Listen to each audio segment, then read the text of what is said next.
Good evening, ladies and gentlemen. If you are on the East Coast, if you're with our creators that we are talking with today on the West Coast, good afternoon. My name is Jack Holder. I am the editor for the Great Commandment Comics Anthology, and joining me today is Angela Oddling and Russell Nohelty. We're going to be talking about their works, both inside and out of Arcane Industries anthologies, how they really work together to bring new series and new ideas and old to life. I hope that you enjoy it.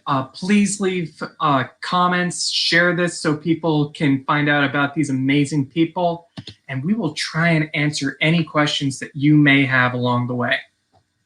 So let's answer the first question that you most likely are having, which is, what is the Great Commandment? What are you talking about? What is going on? That is always my question. What is going on right now? What's going on? What's happening? What is going on? What is happening? I don't know, which is why I asked the question. We have so many commands that go on and invade every aspect of our life. You have the high and noble commands of love your neighbor as you love yourself. We the people, in order to form a more perfect union and establish tranquility. Then you have the more common commands that you'll hear every day. Go to your room. Please actually do the dishes. Your mother-in-law is on the way. Please get your socks off the floor. To the funny but still heartwarming commands of live long and prosper and be excellent to each other. But just as much as these commands are important, so too is that response that Angela and Russell have of, yeah, but what does that really mean? What does it mean to be excellent? What does it mean to have a more perfect union?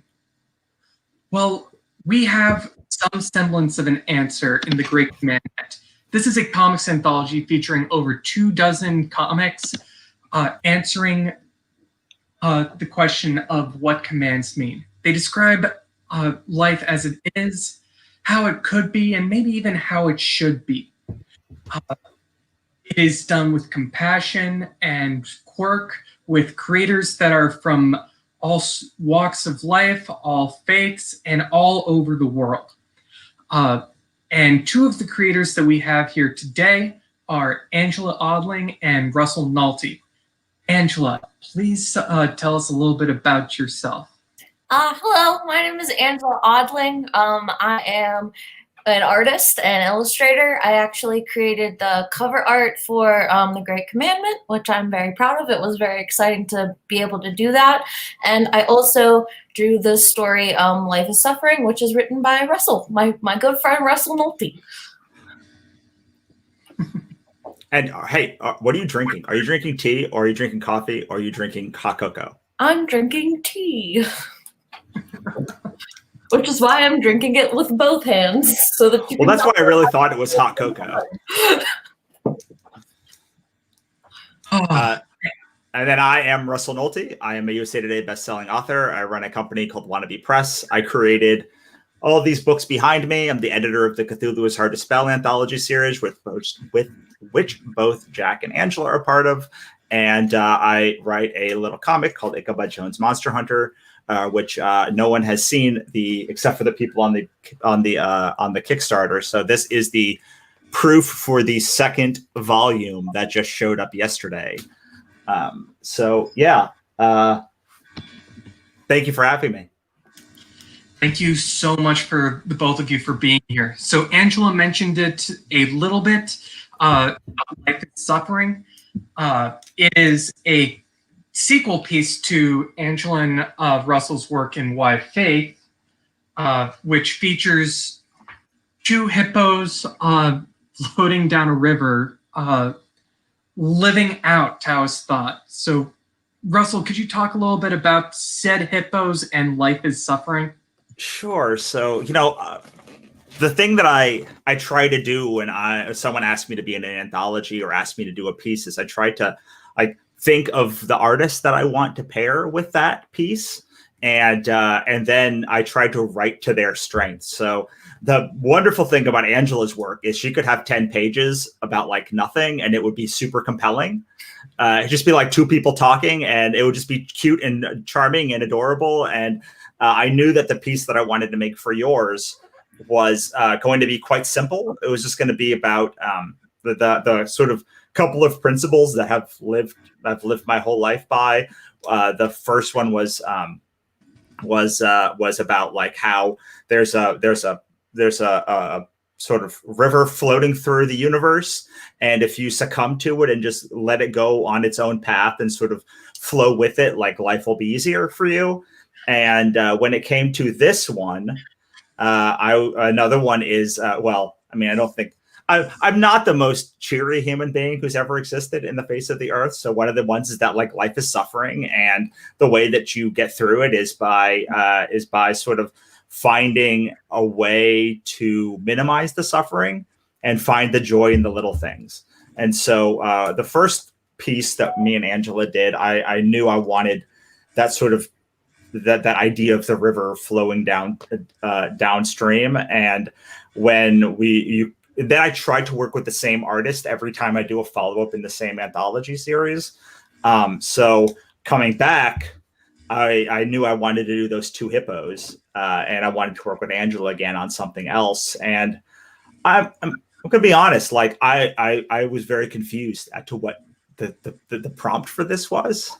So I think I had like a half-hour conversation with you about like what I should be doing before I finally had the idea for what I wanted, like the commandment that I wanted to talk about, which to me was more like, what thing do you live your life by? That's how I took like what are the things that like people live their life by? And I wanted to make it very personal to me about what like a commandment that means a lot to me, not just one that exists in the world. And that was the having already done the banana tree, life is suffering was the best, was the second one on my list of sort of things that I live by. Wonderful. Because Russell was actually one of the people that I asked for my initial anthology for Why Faith. And I very much recall your response to that. You were like, you don't want me. I did. What I said was, I have nothing good to say about the Catholic Church, so you're probably barking up the wrong tree. And he said, actually, that's exactly who I want in the anthology. And I was like, well, I mean, if that's the case, I had to find some way to not talk about Catholicism. He's like, the only thing is, it has to be a positive depiction of like the faith and like what faith means to you. Or maybe you didn't say it had to be positive, but like, I would like it to not be relentlessly negative. So Yep. I don't have so many positive things to say about Christianity.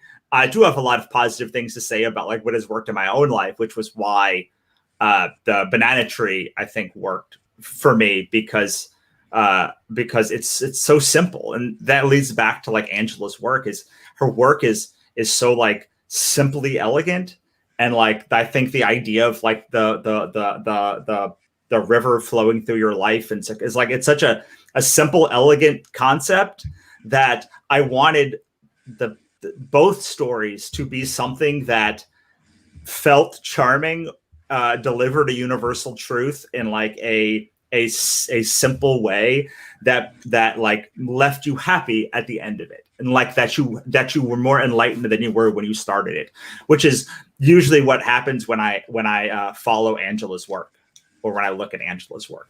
Well, thank you. That is absolutely right, Angela. When Angela is a webcomic creator, you mentioned before we jumped on that on top of that you've got about 10,000 followers for Detached. Yeah, it just reaching 10,000, so that's very exciting for me. And we talk about this. Russell and I are both writers. We're the ones who are scribbling out the scripts and everything.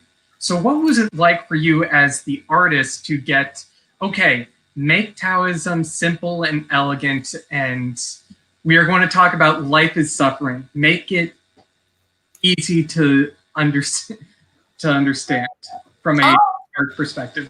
So I feel like the way that I interpret things, especially like complicated ideals, like anything that has to do with faith or anything that really has to do with like existentialism or anything like that, my interpretations of those things are always simple anyways. I like to simplify those things. I don't like to get into like a complicated train of thought. So whenever I create my art, I also express that in a simple way for people to understand. Because I just feel like it's easier for everybody to understand simple feelings, or at least look at art and sort of like put their own meaning on it.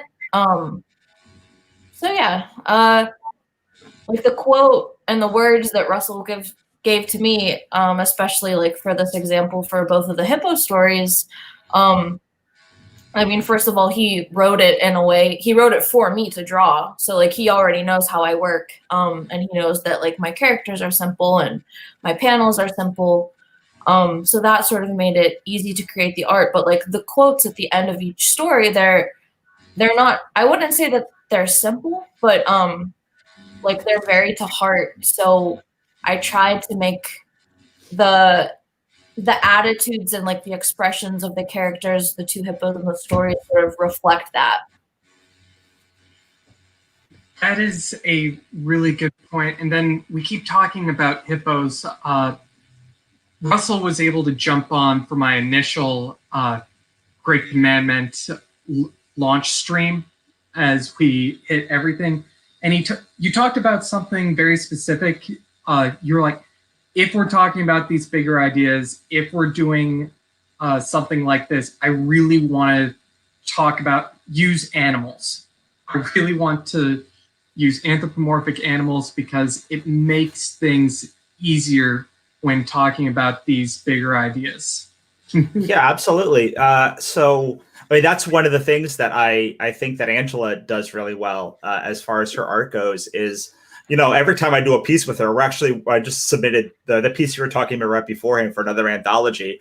The first panel I said, I was like, I'm talking about like a boy who turns into an old man, but like, please don't use humans because like, A, I know you like not using humans, and B, I think it's so much easier to imprint upon something that doesn't look like you. Or doesn't feel like you. You know, no matter how you draw a human, it will look like some group of people. It will look like, you know, someone from Europe or someone from South America or someone from a country, or, you know, and people are going to imprint on that piece what they're dressed like, what they walk like, what they talk like, and it's going to influence how you think about the piece as a whole, and you're going to use what you already know about the culture that you believe that person's coming from. I mean, me and Angela could read the same book and be like, this person is this but no matter what we're imprinting on it, like it will color how we think about the piece as a whole. And so I think by using animals or vegetables or minerals or like whatever non-human analogous thing, you end up being able to say, well, this is now like not part of any singular culture. It allows everyone to imprint on it a different way. And yes, different animals mean different things to different faiths and different people around the world. But I think it's just easier to see, especially when you're talking about something that's supposed to be a universal concept, to do it with like animals or magical creatures or mythological creatures or something like that, because it allows everybody to look at it fresh without having to know the cultural implications that come with what somebody looks like or is dressed like or anything like that. And that's one of the reasons why certain books are a lot more and acceptable. well, not acceptable. That's the wrong word. I want to say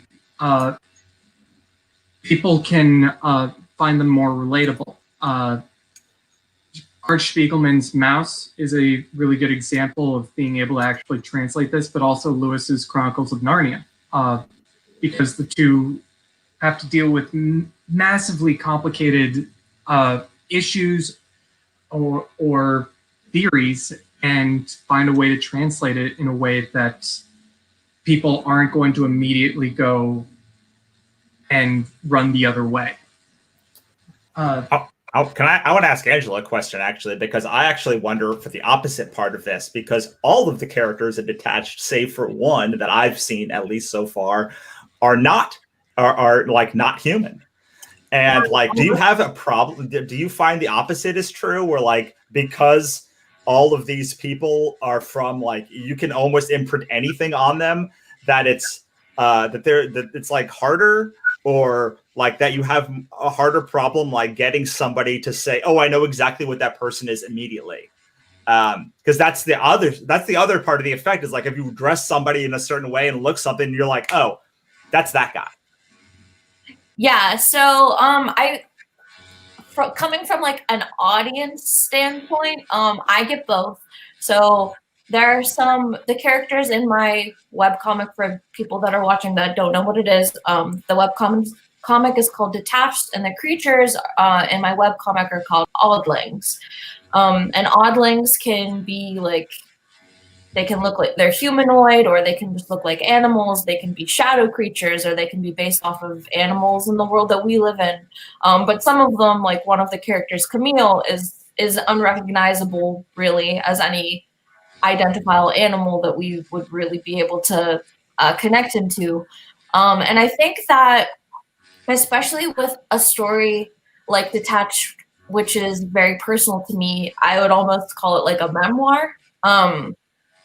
I think that people will take the characters and they'll sort of put their own spin on it. And I don't expect people to really have the same symbolism or meaning behind the characters that I do. The reason that I, created my story is to make people feel less alone, and however they decide, whatever makes them feel less alone, it's not up to me. So like, yeah, there's definitely some people that are like, oh, this chapter means this or this to me. And I didn't mean for it to be that, but as long as it makes them feel good and makes them feel like they're not alone in this world, then great. And it's also this thing, just going back to like writing a character or drawing a character as something that's non-human, so that other people can sort of like imprint their own thing on it and not have like a preconceived idea of this character. I find it easier to draw characters as non-humans because they represent things that are inside of us, and they represent a multitude of things that are inside of people instead of just one person. And it makes it easier for me to express my emotions as something that's cute, like a fish that's a knight, than by just blatantly saying it. I think that like whenever you're dealing with topics that are existential or like traumas or anything like that, it's sort of easier to create a character that's something nice, that's something cute, so that other people can sort of like also pay more attention to it and understand it a little bit better instead of being afraid of it, if that makes sense. Makes sense to me. I really like how in those two stories that we did, both the hippos are naked. Yeah. So you like literally can't imprint. Like all you get is like they're a hippo and one has sunglasses on. Yeah, one's the cool one. Right. And yet the two hippos are talking about massively consequential aspects of life, even if it's just in the first story, it's searching for a banana. trying to find the perfect banana, and that's going to actually cause you more pain than it actually is worth. And now here with Life is Suffering, the hippos are together on an island around okay bananas.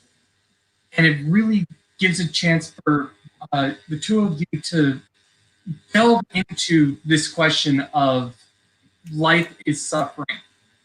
Because neither of you are you're not speaking like the world is words that I don't want to say on stream. Not the greatest. Not the greatest, maybe? Not the coolest place. Like not the coolest place in the whole world. Yeah, you know, I really like how the story, our story ends. I don't want to like spoil the ending, but like at some point throughout the course of the thing, after they're doing their thing, they're like sitting down looking at the water, and the grumpy hippo, like kind of the grumpy hippo and the cool hippo are the two hippos, and the grumpy hippo is like, I hate everything, and like everything is just suffering and everything is terrible, and then the other cool hippo is like, are you suffering now? And he looks back and he goes, oh, this is kind of nice right now. And like, that's how I feel about like kind of me and Angela talk about it, like not infrequently, or we used to. And we're like, you know, it's hard all the other times, but like whenever I can get back to the world of like, no, this is kind of okay right now. This is okay. It's like, yeah, like the whole world out there is suffering, maybe. And like, I feel like I'm suffering all the time, but then, like I was just sitting outside with my wife, drinking boba, like right before we did this. And I was like, oh, this is nice. Like this particular moment is nice. When it's like and like this particular moment where like I'm hanging out with my friends and we're talking about comics and stuff, that is also nice. And, you know, I'm often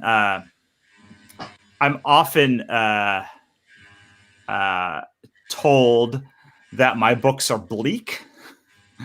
And I try to tell people that like the whole thing is this thread of hope in like the hopelessness. Like there's like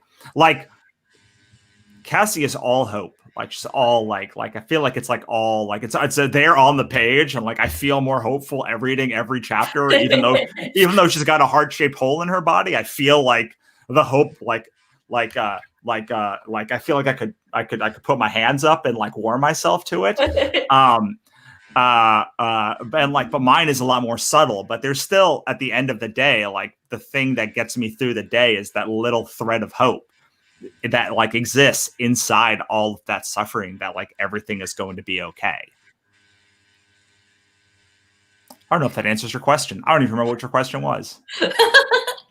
The question very much was dealing with that idea of suffering, which you very much expanded upon. And Angela does that as well, both here and in her own works, trying to find joy while recognizing pain and suffering that is going on around all of her characters. Angela, say words. Yeah, I mean, like, I feel like with some of the best stories, and like with Russell's stories and with my stories, even though the subject matter might be different, or even though like the overall tone the vibe might be different, we're still kind of coming from the same place. Like bad stuff happens to all of us. But there are moments that are good. And even though bad stuff happens, like you gotta hold on.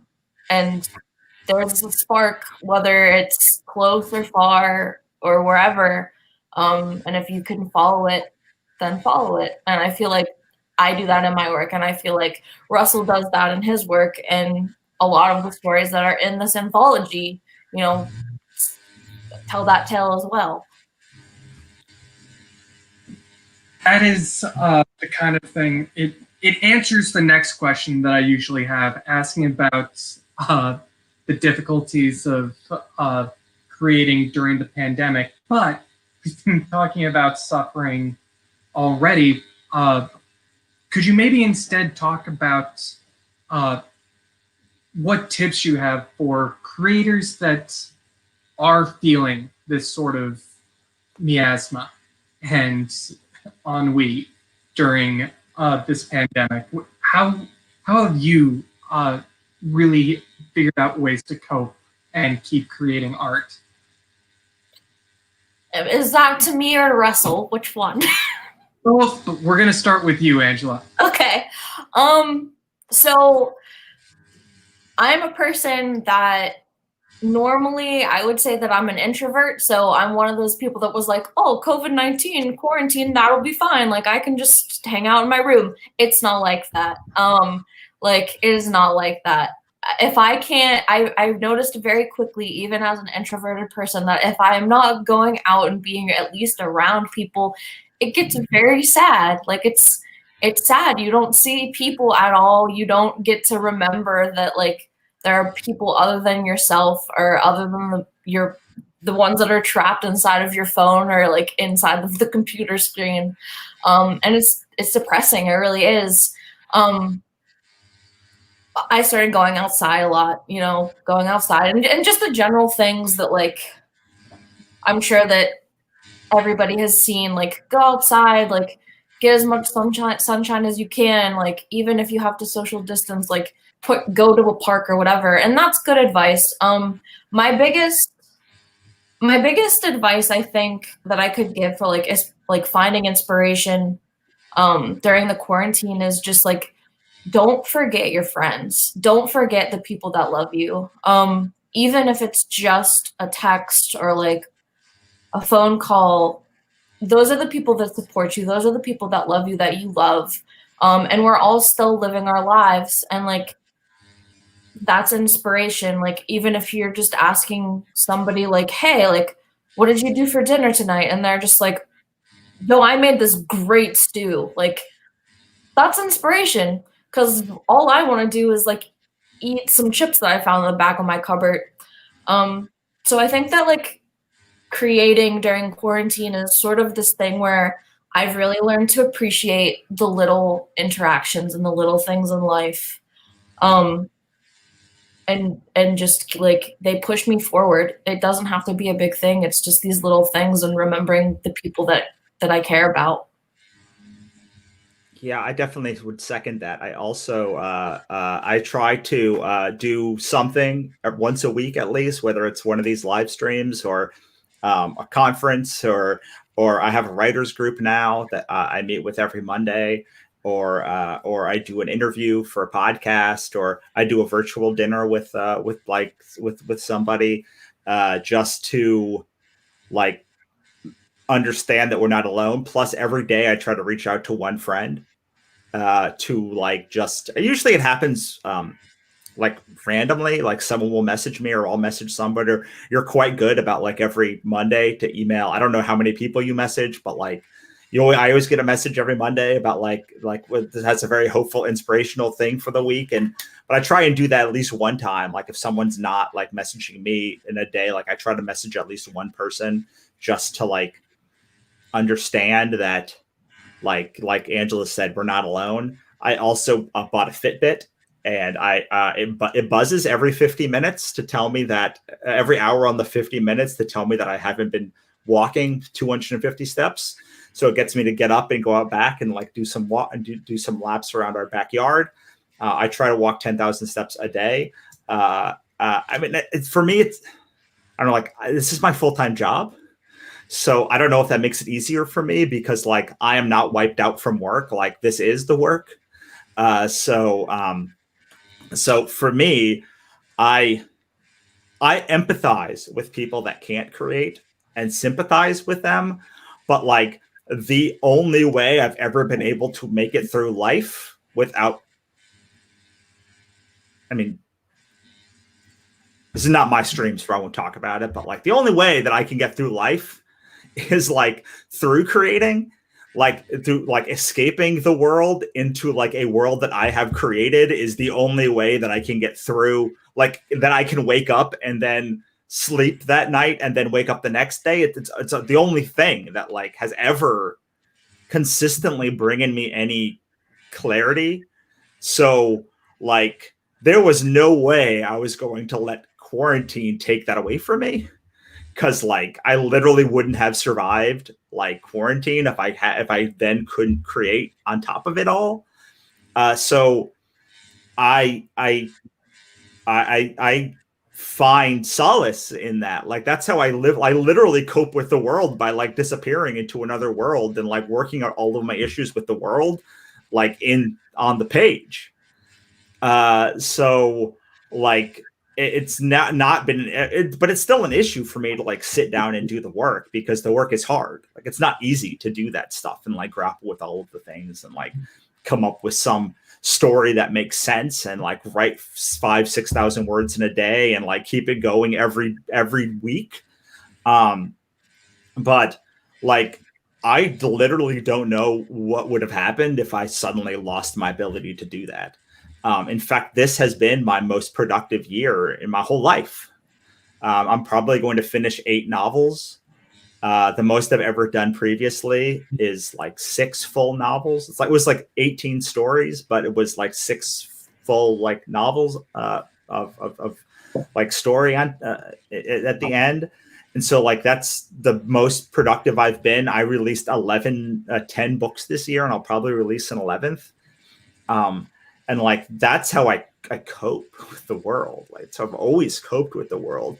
The only time, like the times that the world feels the meanest and the cruelest are when I'm not like doing that. So like when I hear people not being able to create in this climate, my heart goes out to them, because I don't know what I would do given the same situation, because I literally can't function without that piece of the world.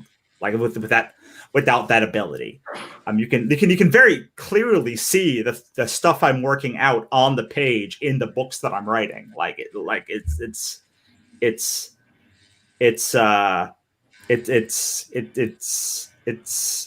like right there, open to everyone.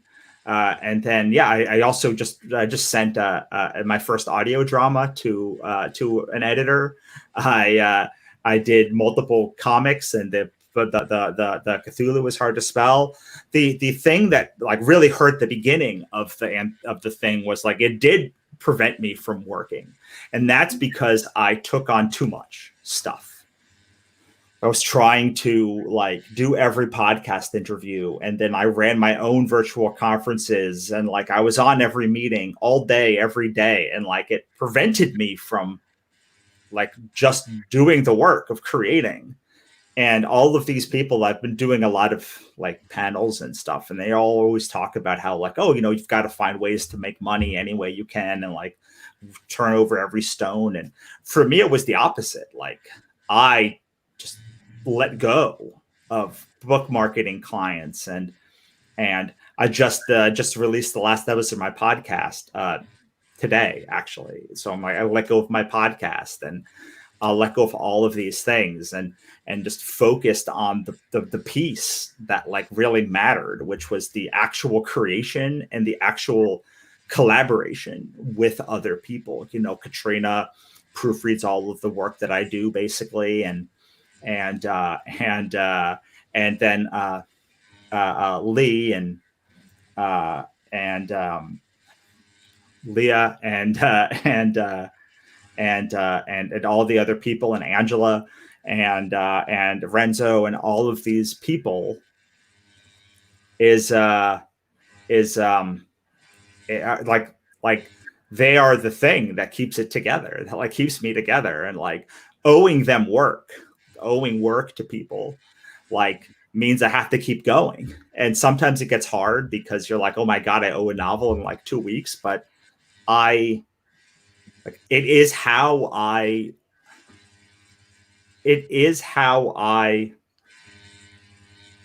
communicate with the world.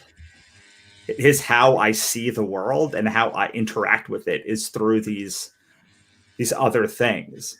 You know, one of the things I love so much about Angela's work is like it shows that even the real world is magical everywhere. Like there's magic everywhere in the world, and like even in your tea shop. And like, yes, it shows that even magical people have to work, but like it also shows that like in the world, like there's a magic in every interaction. You know, everyone you come across, you go into your dad's house, and suddenly there's like a sky room, and like there's a fish that like, and there's all of these people just like being magical everywhere. And I mean, the thing I take from Angela's work is just like is the part about the being alone, but just there's a magic in every interaction. And then I take all of that stuff that I see and I put it through my very bleak ass filter of my like world. But like it's how at the bottom of it, like I have what I consider comprehension of universe, like that only exists when I'm like, here is concept. Let me write script about life is suffering.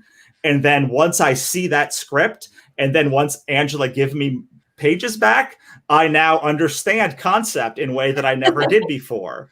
And that's always been, whether it's been nonfiction or fiction, you know, I can, you know, people have asked me like, how do you build a creative career? And I was like, I don't know. Like, here's a book. And now I'm like, here's the book that I wrote about like how to do it. And like, if you wanted, like, I had no idea what I thought of this concept. And then I wrote this book, and this is the book, and here it is. And, you know, the other book that me and Angela are doing, Lucifer Licorice, it's like, how do you overcome your parents in like filling you with bitter rage and become a well-adjusted human being on the side, out the other side?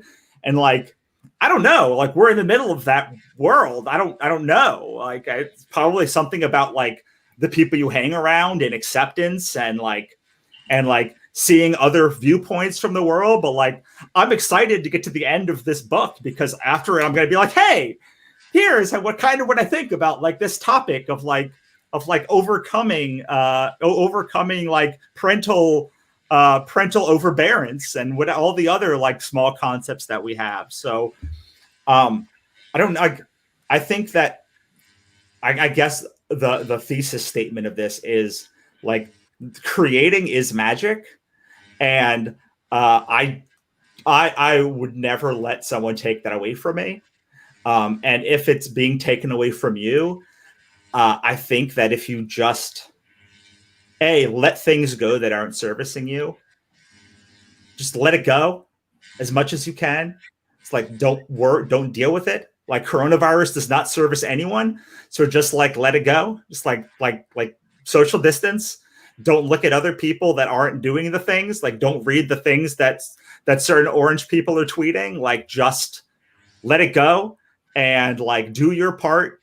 Do the vote, donate, volunteer, do the thing, do it in a small section, but then try and find the magic in the world. Like try and find it again. Like go read Detached, go read any of some of my favorite books of the year, like 10,000 Doors of January, and just like realize that like the thing that we're doing when we're creating is basically pulling like something out of nothing.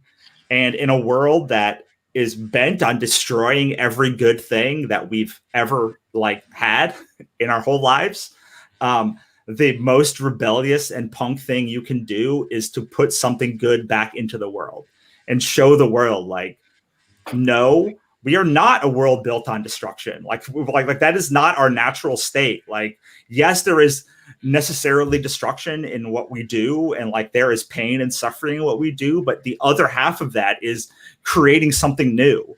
Like, even if it's just a moment to like share a banana with a friend, but like that is what we do. Like that is the bad parts of all of us are the destructive parts, and we all have them. But like the beautiful parts of us are the creation moments. And when you can overcome the wolf of destruction and move towards the wolf of creation, I think that like your spirit becomes more nourished, especially if you're a creator. And so the tip, I guess, is like you can't stick your head in the sand, because like that's a dick move also. But like, do your part. Understand you can only do your part. And part of the part that you're doing is putting some good and creation and love into the world through your work so that other people can feel that.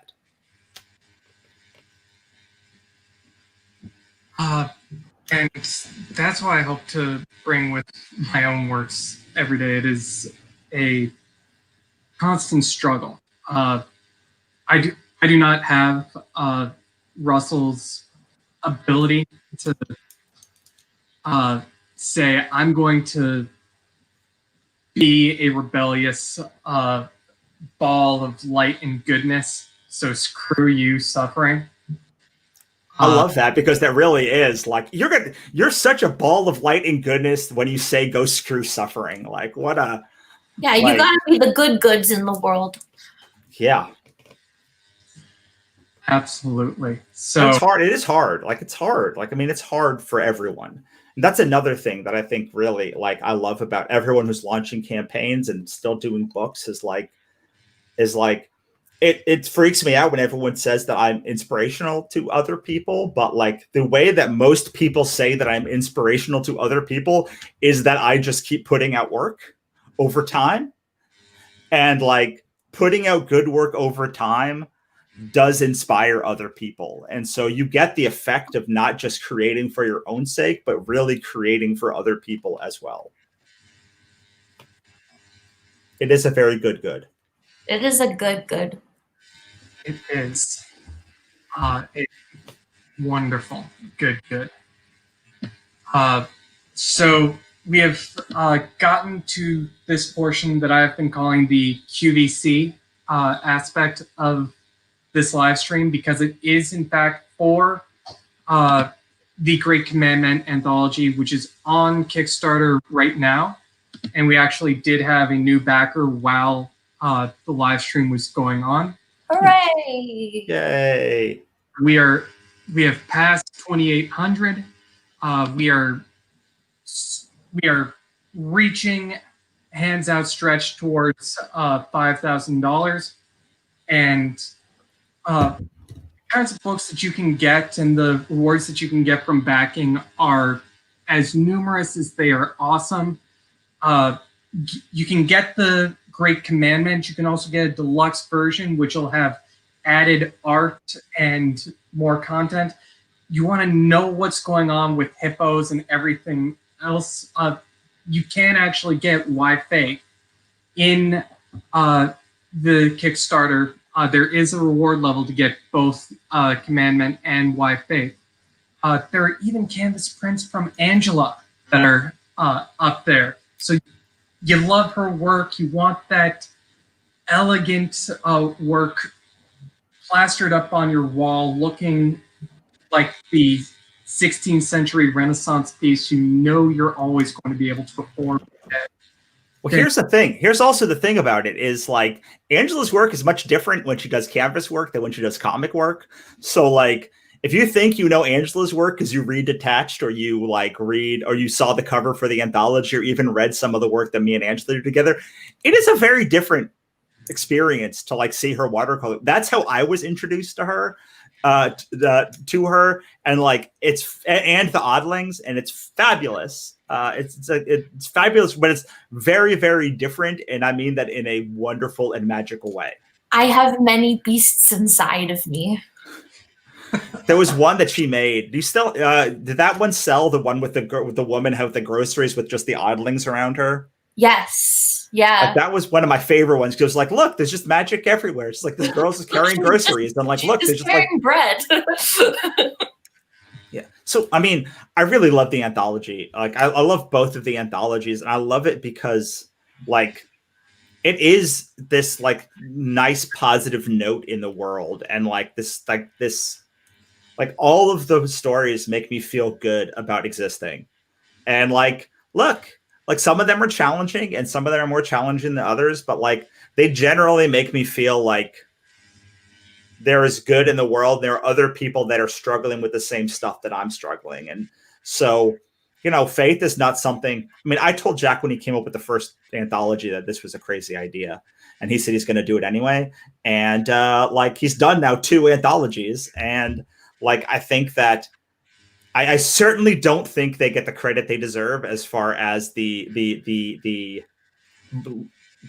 branch that he's like leapt out on.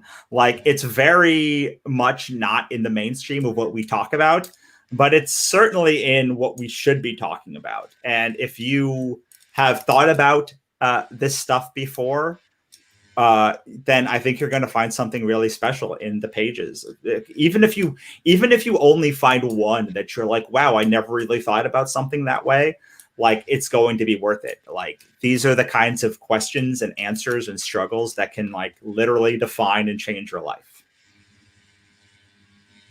I mean, it's the sort of thing that you are hoping to go for, and you're always scared that it's never going to actually happen. I wanted to actually do books. My world very much revolves around questions and the searching for answers when it comes to faith and politics and social justice, and the sorts of things that are going to get you uninvited from Christmas parties. Because the very act of talking about it can lead to people feeling sad and despondent and angry with people for actually bringing it up. Russell had told me, going, this is literally like the biggest thing you've ever done, and you're going to make it all about faith, but you're not going to make it about a specific faith, which means you really have no one specific to sell this to. And I'm like, yes, and I'm going to do this. Okay. Yeah, that's kind of the tenor of our relationship. I tell Jack this is a really cool idea, but literally no one's going to, but like very few people will ever buy it. And he goes, yeah, that's the exactly what I want to do. And we love just doing what you tell us not to do. Yeah, well, sometimes it works. Like I also told Angela not to redraw her comic for the 20,000th time, and I just look at it now. Look at it now. Like it's wonderful. And I mean, it's a tough row. It's not Cthulhu. Like it's not a thing that people can already say, I love that thing. In fact, if anything, people say, I do not want to think about that thing. Like it's a big swing. But we need more big swings. Like Kickstarter is all about big swings. Like that is what it's for. Like it is for, new, weird, interesting concepts. And like this is a weird, interesting concept that, you found a lot of amazing writers and creators to go on this journey with you. And the fact that it exists, like I am all about things that are too weird, that are weird and shouldn't exist. Like that's kind of my whole like kink, is like weird things that shouldn't exist but end up existing, especially if they become successful. But even if they don't, I love it when I go, why would anybody make that? Like, why was this the thing that like drove this person for years to make this concept for 7 people to watch it? And like, there's something amazing about that kind of like about that kind of drive. It's not so hard to say, well, why did this person want to make a Marvel movie? You're like, well, like it's very popular. Like it's, the audience is right there. Like, why are you making porn? I mean, the audience is there. It's everywhere. Like, but to make something that is to knowingly be told by someone you respect, hopefully, that like this is going to be an upward battle that like you are probably not going to succeed at, and to still say, no, I want to like do this thing because it is important to me, even though there is minimal chance of monetary gain from it. Like those are the kinds of like Don Quixotean like tasks that I want to be involved in, and like I want to help back, and I want to help help bring into existence. And when they work, whether they don't work or don't work is kind of irrelevant to me, as long as the piece of art is good. But even if it's not good, I'm still like, wow, this is amazing. But to to go and do something that was like pretty audacious when people literally run from it instead of to it is something to be commended. Like, and it's something that I think whoever's watching should like go and pick up the book, because it is a big swing. It is a big swing at a tough concept. I really love the concept of these anthologies just because, like Russell said, like most people run away from these topics, and these anthologies are taking something that people are so uncomfortable with that really all of us should be making an effort to get more comfortable with, not just talking about it from our own perspective, but also like opening up the book and seeing the different kinds of things that people do have faith in. Like everybody has faith in something different, whether we agree with that or not, or whether we even know that it's something that somebody can have faith in. Like the world is basically just one big room full of people that we're just walking around and meeting like every single day. And to learn more about all of these people and the experiences that they have in their lives, like that's the goal. Like, and to just run away from it, or to just be like, that makes me uncomfortable, like what are you learning, or what are you even experiencing? So I just really like the idea of having these books that are like a hodgepodge of all of these different peoples coming from different backgrounds, from different experiences, and having them all in one place. And I just think it's a really nice thing.